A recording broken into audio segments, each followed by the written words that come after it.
It's the episode where Data's evil twin returns to assume the throne of Borg King. Wait, a single leader for a species with a shared hive mind? That'll never work. This is a review of the Star Trek The Next Generation episode, Descent. If you have not seen this episode and you don't want to know the exact point in Star Trek history when the Borg stopped feeling like a threat, be warned, spoilers beyond this point. Bringing back the Borg again? I don't know, I feel like this well is starting to run dry, is what I said in 1993. Data is called away from a holodeck poker game with Isaac Newton, Albert Einstein, and Stephen Hawking, played by the actual Stephen Hawking, which is neat and was a big deal at the time. A Starfleet outpost has been attacked. The attacking ship doesn't look like anything they've seen before. Riker leads an away team to the surface, and they discover to their shock that the attackers are Borg. But there's something different about these Borg. They're more agile and aggressive. And when Riker kills one, another one gets pissed about it.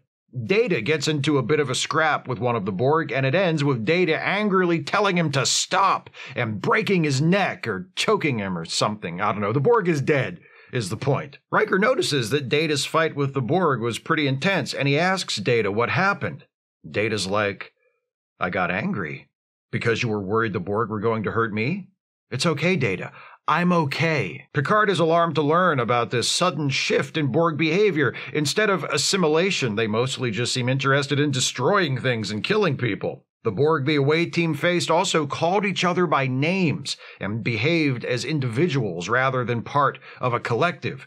Troi brings up Hugh, the Borg they temporarily liberated from the collective last year. Picard's like, shit, I hope this isn't our fault. Picard calls in Starfleet Command, and Admiral Nechayev arrives with a fleet of ships ready to confront the Borg threat.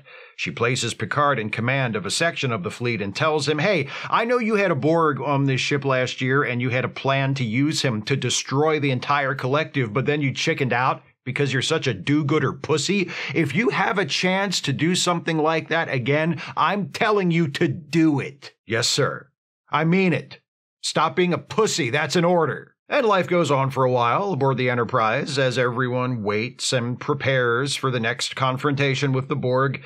Data casually mentions to Counselor Troi that he's been watching porn as part of an experiment to produce more emotional responses. The Enterprise receives a distress call from a colony under a Borg attack, only it turns out to be a false alarm. It wasn't the Borg, it was just a car backfiring or something. Picard starts to wonder if maybe sending Hugh back to the collective without using him as a weapon was a mistake.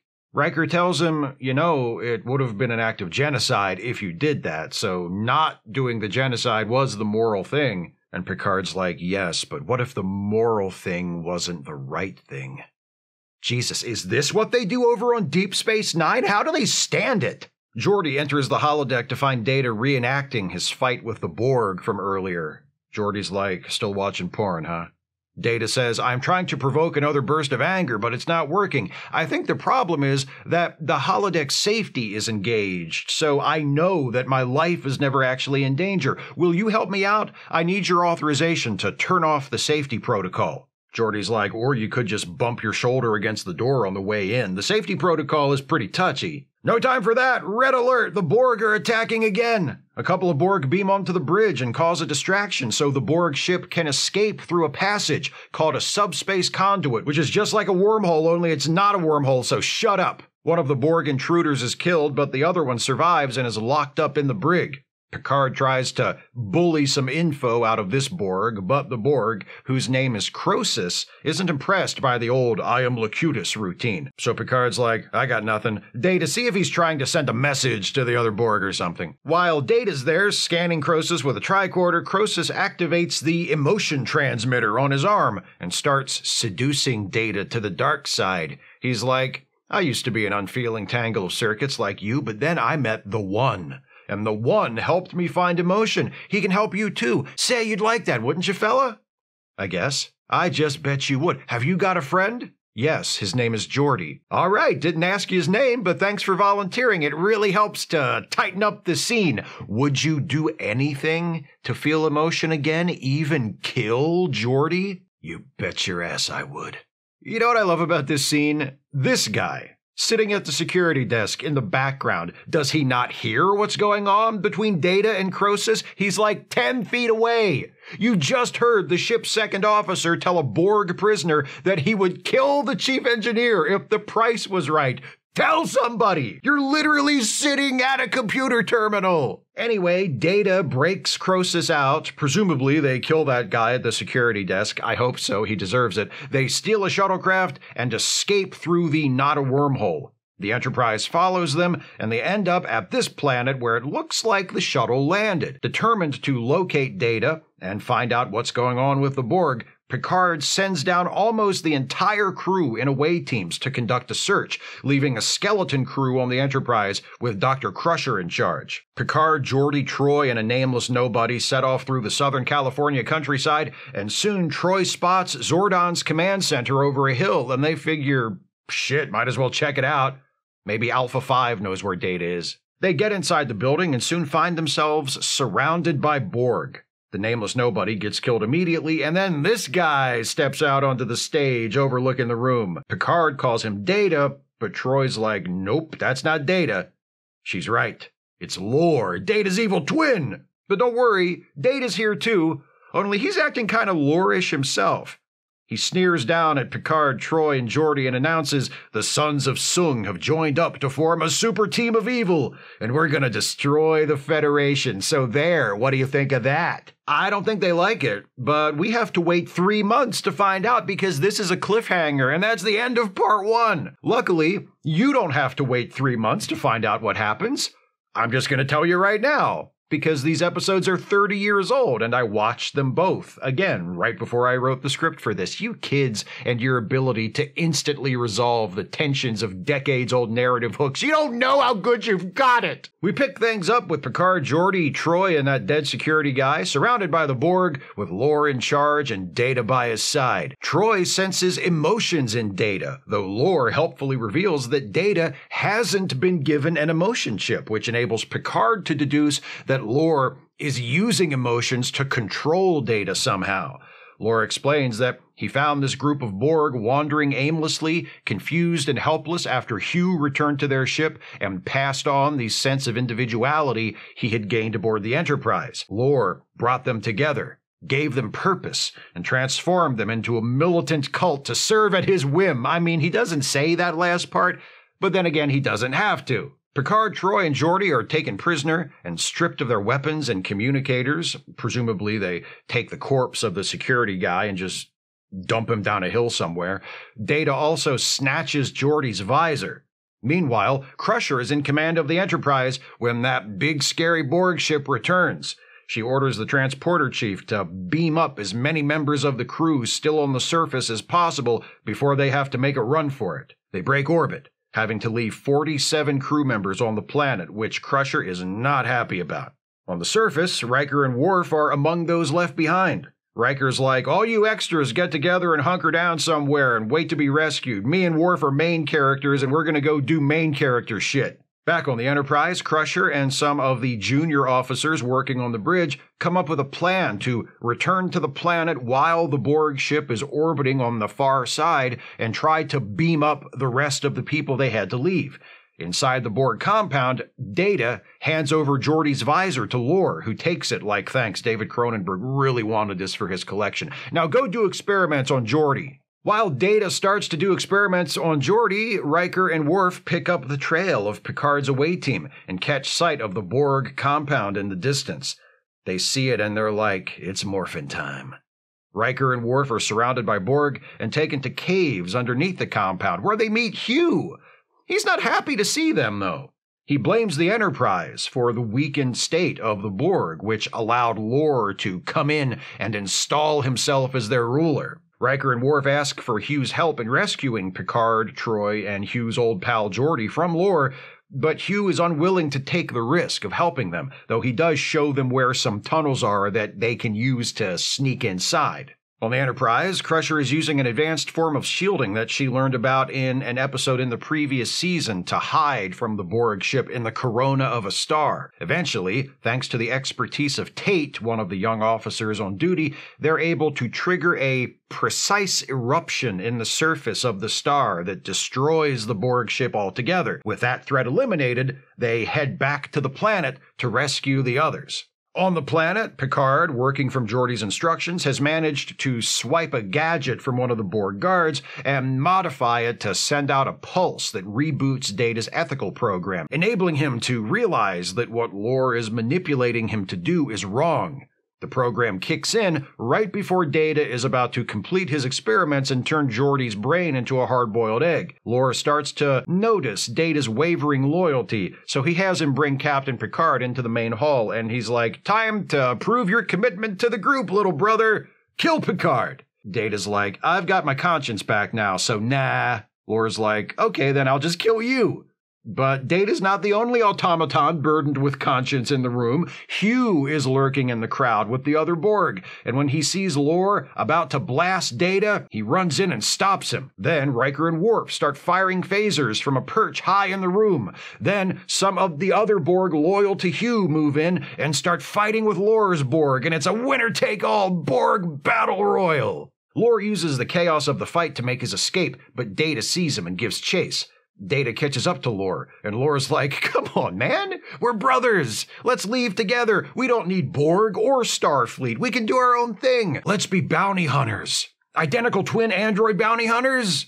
Or, if you don't like that, maybe we can find a nice small town somewhere and open a cute little inn where we befriend the quirky locals and eventually find love each in our own unique way while maintaining our fractious but unbreakable fraternal bond." Shit, man, that could be a series on the Hallmark Channel. What do you say? Let's do it. "Hey, what's that over there?" And Lore goes to shoot Data, but Data's faster on the draw and shoots Lore first. Then Data opens up the back of Lore's skull and says, "Lore, now that my conscience is working again, I've decided to summarily execute you." And he deactivates Lore and casually suggests to Captain Picard that Lore should be dismantled to keep him from causing trouble in the future. Okay then.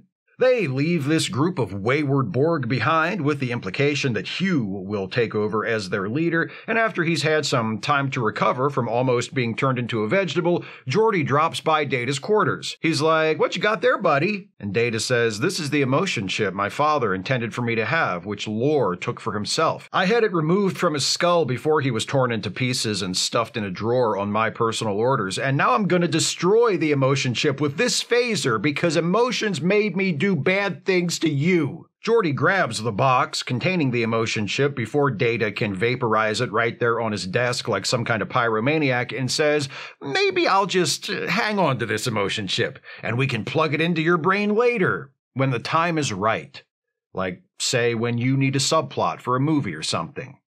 Data's like, "Oh, okay, sounds good." And that's the end. Of all the season-ending cliffhangers TNG ever did, Descent is definitely one of them. Broadly speaking, it fits the pattern of TNG season finales established by the Best of Both Worlds in that it centers on the fate of one particular character. Best of Both Worlds was what will happen to Picard now that he's been assimilated by the Borg. Reunion was what will happen to Worf now that he's resigned to go fight in the Klingon Civil War. Time's Arrow was what will happen to Data now that he's been sent into the 19th century and is destined to have his head wind up in a cave. And Descent is what will happen to Data now that he's turned heel and teamed up with his evil twin. The biggest problem with Descent is that neither the build-up to asking that question in the first half nor the presentation of the answer in the second half is all that interesting. Cliffhanger episodes typically have a lot of filler since by design each half is only telling part of a story, but Descent feels like it has way more than its fair share. One advantage it does have over the other TNG season-ending cliffhangers, maybe the only advantage, is that its second half is a lot more interesting than the first. Usually it's the other way around, but with Descent, almost anything that means anything happens in part two. Part 1 is mostly an hour of treading water in order to get to the big turn at the end that sets up the cliffhanger. Which is not to say Part 1 of Descent has no value. There are actually some bits that are pretty good, when judged on their own merit. I like Data's poker game with the great scientists of history. I like some of the Data-Geordi stuff. There is a scene where Data, trying to understand the emotional experience he's just had, asks Geordi to describe what it feels like to get angry, but Geordi can't do it without referring to other emotions, which is no help to Data. It's a fun little scene. Picard's confrontation with Admiral Nechayev and his subsequent second-guessing of his decision to send Hugh back to the Collective without using him as a weapon of mass destruction are also interesting character beats. Like I joked about in the plot summary, this sort of introspection and acknowledgement of moral gray areas isn't typical of TNG. It's more of a Deep Space Nine thing, but I like it. Unfortunately, these and other quality scenes never come together to form a cohesive, compelling episode. And the space between the good bits is mostly filled with listless stretches of characters taking turns delivering exposition, or worse yet, trading technobabble. Most disappointing of all, some of the most promising scenes from Part 1, like Nechayev ordering Picard to destroy the Borg if he should have another opportunity, and Picard suggesting that he might at least consider it, wind up going nowhere in Part 2. That whole Picard having doubts about his decision to let Hugh go without using him against the Borg thing never comes up again. The time-killing nature of Part 1 is made up for somewhat in the much more eventful Part 2. Lore's evil plan seems kinda aimless and generic. He wants to find a way to transform the Borg into fully artificial organisms for reasons. But that doesn't really matter because the emotional heart of the episode is Data and Geordi, and that mostly works. Although I've always found it a bit cold and mechanical the way Data's awakening conscience is played as a simple result of Picard finding a way to basically flip a switch in his robot brain. Despite my problem with that, making Data's moment of truth center on Geordi is the right move, since their friendship is the most strongly established relationship on the show. And unlike Picard's second-guessing himself about Hugh that gets set up in Part 1 and dropped, the Data-Geordi thing is a payoff of something from Part 1. Remember when Croesus asks, if it meant you got to feel emotion again, would you kill Geordi? And Data says, yes. In Part 2, Data's faced with that decision, and he chooses not to kill Geordi. And that choice sets him on a path to turn against Lore and lose those emotions he so covets. Set up and payoff. It works. Part 2 also does a much better job of giving the various members of the cast something meaningful to do. In Part 1, Data's going through his what if anger is the only feeling I can feel deal, and everyone else just kind of loiters around waiting for the Borg to do something. In Part 2, we've got Data doing his thing with Lore and the Borg. We've got Picard, Troy, and Geordi as prisoners trying to escape and or turn Data babyface again. We've got Riker and Worf on the outside of the Zordon Command Center trying to get in, and then meeting up with Hugh and his clan of Borg. And best of all, we've got Dr. Crusher in command of the younger, more inexperienced skeleton crew aboard the Enterprise. Two things I really like about the Dr. Crusher subplot in the second half of Descent. First, it's Crusher in a role we haven't seen her in before, so it's unfamiliar and fresh, which makes it intriguing. Second, Crusher's actions and choices are guided by her established character. She doesn't just take command of the ship and do what Picard told her to do, or do what any generic character in her position would do. She does what Beverly Crusher would do. She acts with compassion and concern for her shipmates. She beams up as many of the away team from the surface as possible before the big scary Borg ship appears, but when she's forced to leave 47 crew members behind on the planet, she doesn't just abandon them. She works with the team she has on the bridge to find ways of evading the Borg long enough for them to go back and get the rest of their people. The use of the metaphasic shielding program to hide from the Borg in the star's atmosphere is a clever callback to a previous episode, as is the casting of James Horan Horan as Lieutenant Barnaby, Crusher's temporary tactical officer. Horan also played a character in that earlier episode where the metaphasic shielding program was introduced. So when Dr. Crusher mentions it to him here and he says, "Oh, I'm familiar with that research. It's an actual Easter egg." A funny little inside joke that you get if you're in the know and you ignore if you're not. While I'm on the subject of Barnaby, he and Tate, the other featured member of Crusher's temp crew, get a nice little story of their own, where they take turns questioning and one-upping each other, the more experienced Barnaby kind of looking down on Tate, until Tate's strategy to destroy the Borg ship works and Barnaby excitedly declares, "Hey, she did it!" It's the best part of the entire two-part episode, which is great for that subplot, but is a problem for the episode since the Crusher Barnaby Tate stuff only accounts for a handful of scenes in the second half and is mostly separate from what the episode is mainly about. As for the rest, Brent Spiner is always great, and Lore is a fun character, just a smirking, sarcastic, vicious bastard, so seeing Spiner play him and Data is entertaining. But Lore doesn't really have the opportunity to do much else besides smirk and be mean. His association with the Borg feels random and not all that well thought out. And when it comes to the Borg themselves, like I said at the start of the video, this episode is the beginning of the end of them as credible villains. This episode finds yet another way to bring the Borg back without watering down their overall threat. These Borg are different, separated from the others, so it's not as if the fearsome Borg collective has to take another L to our heroes. But this group of Borg are such pushovers, despite how supposedly vicious and dangerous they are, that it winds up not making much of a difference anyway. I do like the new Borg ship, though. It's not as frighteningly cold and nondescript as the standard cube, but its asymmetrical configuration gives it a unique look, and its size relative to the Enterprise and the fact that it's faceless, we never see any of the Borg who are operating it or what it looks like inside, allow it to at least recapture a hint of that classic Borg sense of peril.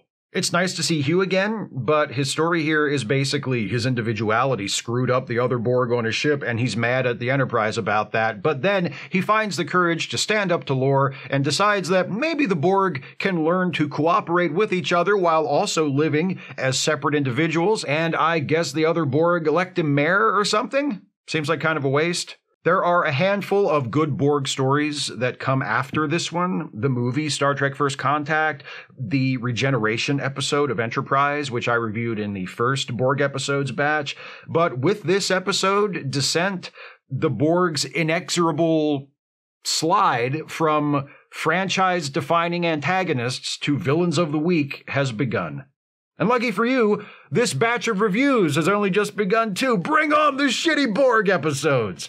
Who knows, maybe they aren't all as shitty as I remember. That's a hook. And I didn't even have to make it a cliffhanger. Those are my thoughts on Descent. What do you think of this episode? Please share your thoughts with me in the comments. If you'd like to support this channel, and I sure wish you would if you can afford it, you can do so by becoming a patron at patreon.com/Steve Shives, becoming a channel member by clicking the join button, or by making a one-time gift by clicking the thanks button or via PayPal or Venmo. Links are in the description. Please join me next time as I continue this batch of reviews of Borg episodes. Descent is the last of the Borg appearances on TNG, and I already reviewed the Borg episode of Enterprise last year. So it's all Voyager from here on out, folks. Next up is the first proper Borg episode they did on Voyager, the first of many, a show from Voyager's third season titled Unity. See you then. Thanks for watching, and take care, everybody.